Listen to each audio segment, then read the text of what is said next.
Good morning. और चलिए हम लोग फिर से क्लास को शुरू करते हैं। जो जैसा भी हो, लेकिन क्लासेस एकदम रेगुलर होनी चाहिए। धीरे धीरे जैसे कि साउंड की स्थिति हमने सुधारी, लाइटिंग लगभग ठीक की, कैमरे को भी इम्प्रूव करेंगे और बाकी चीज़ों को भी, लेकिन पढ़ाई नहीं छोड़ेंगे। पढ़ाई क्या है, डेली करने की चीज़ है और पढ़ाई को मिस नहीं करेंगे। तो हम लोग फिर 20 क्वेश्चन के सेट के साथ हैं। आप चाहे तो उन क्वेश्चंस को एक बार देख लीजिए और अब हम लोग ये सारे जो प्रश्न हैं इसका सॉल्यूशन करेंगे, ठीक है। तो अब इसमें पहला क्वेश्चन है कि सर्वाधिक अस्थायी तत्व कौन सा है। सर्वाधिक अस्थायी तत्व कौन सा है, तो देखिए अगर ऑप्शन दिए जाते तो शायद आप कंफर्टेबल होते, लेकिन मैं बता देता हूँ। ये है शीशा। शीशा जो होता है ना, ग्लास, वो सर्वाधिक अस्थायी तत्व है। तो ये कौन सा है, शीशा। ठीक, हम लोग नेक्स्ट क्वेश्चन पे आते हैं। नेक्स्ट क्वेश्चन पे आते हैं तो हमारा अगला क्वेश्चन क्या कहता है, पंचायती राज किस सूची में है। तो देखिए 3 सूचियां होती है, केंद्र सूची, राज्य सूची और समवर्ती सूची। तो जो पंचायती राज है ना, वो राज्य सूची का विषय है। किसका है, राज्य सूची का। इस पे जो चुनाव करवाती है ना, वो भी राज्य सरकार चुनाव करवाती है। ये राज्य सूची का विषय है। अब तीसरा क्वेश्चन देखिए, तंबाकू के मोजैक रोग का कारक विषाणु कौन सा है। तंबाकू के मोजैक रोग का कारक कौन सा विषाणु है। ये वायरस से होता है और इसका नाम क्या है, टोबैको मोजैक वायरस। क्या नाम है इसका, TMV। TMV यानी कि tobacco mosaic virus. Tobacco mosaic virus, ठीक है, ये इसका कारक है। बुद्ध की मृत्यु की घटना को क्या कहा गया। जो बुद्ध की मृत्यु की घटना को क्या कहा गया। बुद्ध की जब डेथ हो गई ना, मृत्यु हो गई, तो उसको कहा गया महापरिनिर्वाण। महापरिनिर्वाण। बुद्ध के जन्म को क्या बोला गया, बुद्ध ने जब घर छोड़ा तो क्या बोला गया। तो ये सब बहुत महत्वपूर्ण प्रश्न हैं और ये प्रश्न हमेशा से आते रहे हैं, हमेशा से आएंगे। तो इन प्रश्नों को अच्छे से देख लेना है, घोट लेना है। फणीश्वर नाथ रेणु के किस कहानी पर राज कपूर ने तीसरी कसम फिल्म बनाई है। अब देखिए 2 क्वेश्चन हो गया। फणीश्वर नाथ रेणु, ठीक है, फणीश्वर नाथ रेणु के किस कहानी पर राज कपूर ने तीसरी कसम, यानी फणीश्वर नाथ रेणु की लिखी हुई क्या हो गई, तीसरी कसम, और इस पर क्या हो गई, तीसरी कसम के ऊपर क्या हो गई, फिल्म बन गई। तो देखिए इंटीग्रेटेड क्वेश्चन है, एक साथ कई क्वेश्चन जो है वो मिली हुई है। तो हम लोग जानते हैं क्या नाम था उसका, फणीश्वर नाथ रेणु के किस कहानी पर राज कपूर ने तीसरी फिल्म बनाई। तो इस जो देखिए तीसरी किस्म तो मूवी का नाम है, जो रचना थी ना, इसका नाम था मारे गए गुलफाम। ठीक है, हीरामन नाम के जो है ना, वो गाड़ीवान की भूमिका अदा की है राज कपूर ने। बड़े प्यारे गीत हैं इसके और बहुत कर्णप्रिय गीत हैं, ठीक है। गा के ही सुना देता मैं कुछ गाने, लेकिन मुझे बोली याद नहीं आ रहा है। मतलब मैं यहाँ पे बिजी हूँ ना, खूब रट वट करके, बहुत सारा पढ़ के, लगातार कई सारे स्टडी करके मैं आया हूँ, पढ़ा के भी आया हूँ दिन भर। तो मुझे गाना नहीं याद आ रहा, लेकिन गाना बड़ा प्यारा था उसका, ठीक है ना। वो ले जाते हैं ना उसको, बड़ी अच्छी हीरोइन का नाम क्या है, हीरोइन का नाम मैं भूल गया। और मूवी मैंने देखी है, ब्लैक एंड वाइट मूवी है, पता नहीं कौन सी मूवी है। अगर मैं ब्लैक एंड वाइट बोल गया हूँ और कलर निकल जाए तो, मैंने ब्लैक एंड वाइट टीवी पर मूवी को देखी थी। जो गाड़ीवान होता है, जो ले जाता है उस नर्तकी को और बाद में उनके बीच में प्रेम हो जाता है। कंपनी अंश शेयर पर मर्यादित लिमिटेड होने का क्या अर्थ है। देखिए कंपनी शेयर पर मर्यादित होने का क्या अर्थ है। कंपनी के शेयर होते हैं, अभी तो शेयर खूब चर्चा में है, तो इसको क्या बोलते हैं। कंपनी अंश शेयर पर मर्यादित लिमिटेड होने का क्या अर्थ है, तो इसका अर्थ हो जाएगा निवेश राशि सीमित होना। क्या हो जाएगा इसका मतलब, इसका मतलब हो जाएगा निवेश राशि सीमित होना, ठीक है, निवेश राशि सीमित होना। देखिए पब्लिक लिमिटेड कंपनी भी होती है और पब्लिक अनलिमिटेड कंपनी भी होती है। मैंने जो कंपनी बनाई थी वो मतलब प्राइवेट लिमिटेड कंपनी थी जिसमें कि 10 लाख ही उसकी लिमिटेशन रखी हुई थी। काम तो कितने का भी कर सकते हैं, लेकिन उस पर 10 लाख से वो कंपनी शुरू की गई थी। संयुक्त राज्य अमेरिका का राष्ट्रीय खेल क्या है? बहुत अच्छा प्रश्न है। संयुक्त राज्य अमेरिका का राष्ट्रीय खेल कौन सा है? तो ये है बेसबॉल। क्या है ये? बेसबॉल। ये है बेसबॉल, याद रहेगा, बेसबॉल। एशिया महादेश के सबसे उत्तरी भाग में कौन सी वनस्पति पाई जाती है? सबसे उत्तरी भाग में कौन सी वनस्पति पाई जाती है?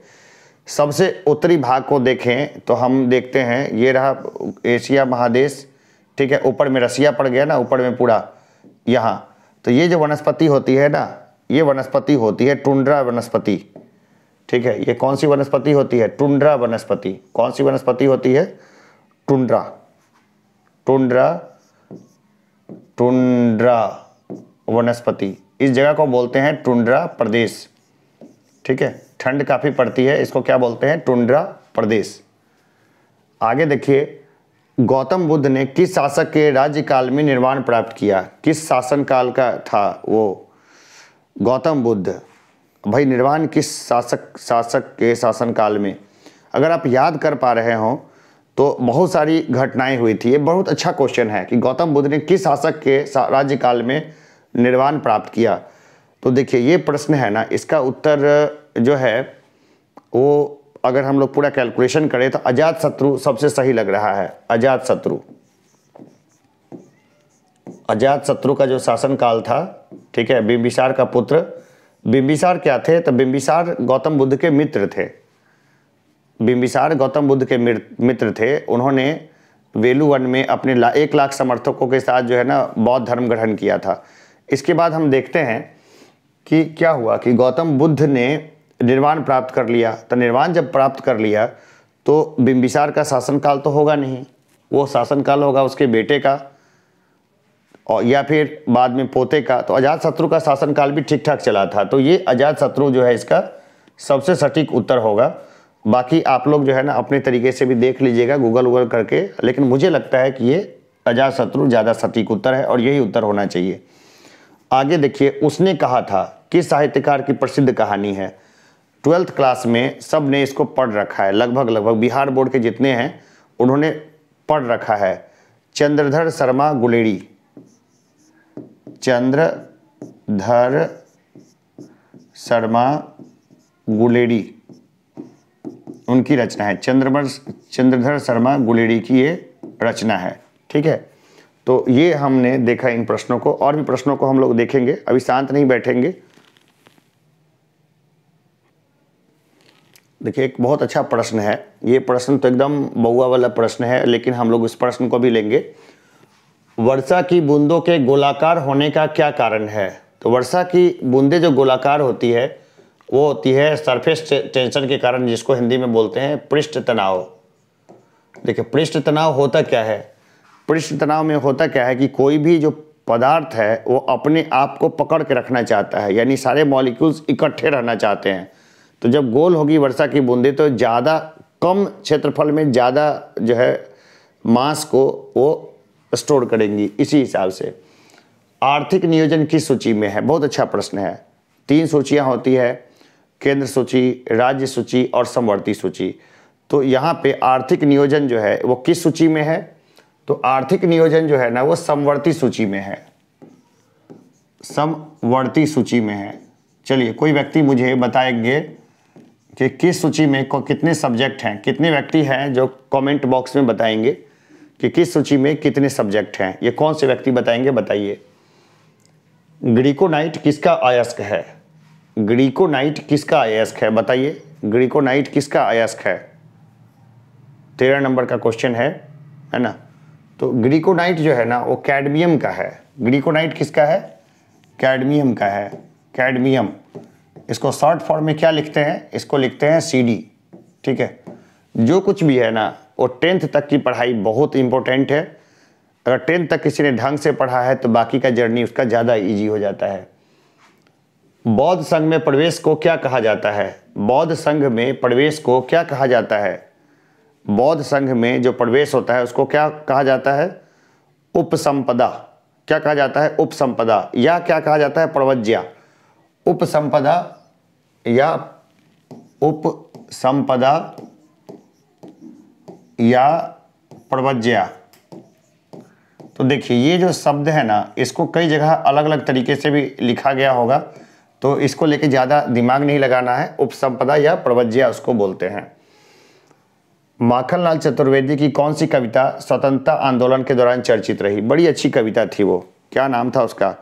पुष्प की अभिलाषा। पुष्प की अभिलाषा नहीं, चाह नहीं सुरबाला के गहनों में मैं गूथा जाऊं, चाह नहीं प्रेमी माला में गुथ, प्रेमी को रिझाऊं, मुझे तोड़ लेना वनमाली, उस पथ देना तुम फेंक, मातृभूमि पर शीश चढ़ाने जिस पथ जाए वीर अनेक।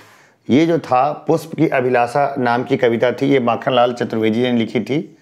क्या नाम था इसका? पुष्प की अभिलाषा। पुष्प की अभिलाषा किसका लिखा था? माखनलाल चतुर्वेदी का। आगे देखते हैं, ओबड़ा किसके लिए जाना जाता है? ओबड़ा, ओबड़ा किसके लिए जाना जाता है? ओबड़ा किसके लिए जाना जाता है? देखिए ओबड़ा जो है ना, वो ताप विद्युत गृह के लिए जाना जाता है। ताप विद्युत गृह, ताप विद्युत गृह के लिए जो है ओबड़ा जाना जाता है। किसके लिए जाना जाता है? ताप विद्युत गृह के लिए जाना जाता है। आगे का क्वेश्चन देखिए, किस आवृतबीजी कुल से संतरा संबद्ध है? कितना बढ़िया क्वेश्चन है नहीं? संतरा सब लोग खाते हैं, लेकिन किस आवृतबीजी कुल से संबद्ध है वो नहीं जानते। आज जान लेंगे। पहले आप लोग थोड़ा सा कोशिश करिए, दिमाग लगा लीजिए, किस कुल से है? किस कुल से है संतरा? तो यह है रूहेसी से। किससे है? रूहेसी। अगर लिखने उखने में कोई गलत हो रहा हो तो जिनको पता हो वो जरूर कमेंट बॉक्स में बताइए। मुझे तो यही ध्यान है कि रूहेसी कुल से है। रूहेसी, रूहेली भी कई लोग बोलते थे, रूहेसी भी बोलते थे, तो जहाँ तक मुझे याद है रूहेसी जो है ये ज़्यादा है। बाकी रूहेली की तरह जो लोग बोलेंगे तो मुझे बता दीजिएगा नीचे कमेंट बॉक्स में। किस शेयर के धारक ही कंपनी के वास्तविक स्वामी होते हैं? देखिए सीधा सा है, कंपनी के असली स्वामी जो होते हैं ना, वो इक्विटी शेयर धारक होते हैं। कौन से? इक्विटी शेयर धारक। इक्विटी शेयर धारक, इक्विटी शेयर धारक जो होते हैं वो कंपनी के असली मालिक हो जाते हैं। ठीक है, असली मालिक कौन होते हैं? इक्विटी शेयर धारक। फरीद को शेर खां की उपाधि किसने दी? फरीद जो था उसको शेर खां की उपाधि किसने दी? तो देखिए लोहानियों ने दी थी। ठीक है, उसका नाम क्या था? फरीद को शेर खां की उपाधि, एक मतलब देखिए जो ये थे ना क्या नाम है, शेरशाह सूरी, उनका नाम पहले था फरीद खां। इन्होंने एक ही तलवार के वार से एक शेर को मार के बहार खां लोहानी की जान बचाई थी। तो आप समझ सकते हैं कि बहार खां लोहानी ही इनको है शेर खां की उपाधि देंगे। तो किसने दी थी? बहार खां लोहानी। बहार खां लोहानी, ठीक है, बहार खां लोहानी ने दी थी। आगे है, निशस्त्र सेनानी कविता की रचना किसने की? निशस्त्र सेनानी कविता की रचना किसने की? निशस्त्र, तो ये की थी माखनलाल चतुर्वेदी ने। किसने की थी? माखनलाल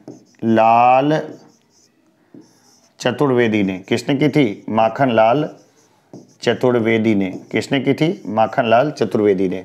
तो ये देखिए, ये कुछ प्रश्न थे जो उम्मीद है कि आपको अच्छा लगा होगा। हम लोग इसी तरह से चलते रहेंगे। एग्ज़ाम, जो कि अभी एग्ज़ाम का कोई घोषणा नहीं है किसी एग्ज़ाम का, तो बहुत सारे लोग इसको नहीं देख रहे हैं, लेकिन इसको देखिए, इन सारे को, ये आपके बहुत काम आने वाला है लगातार ही।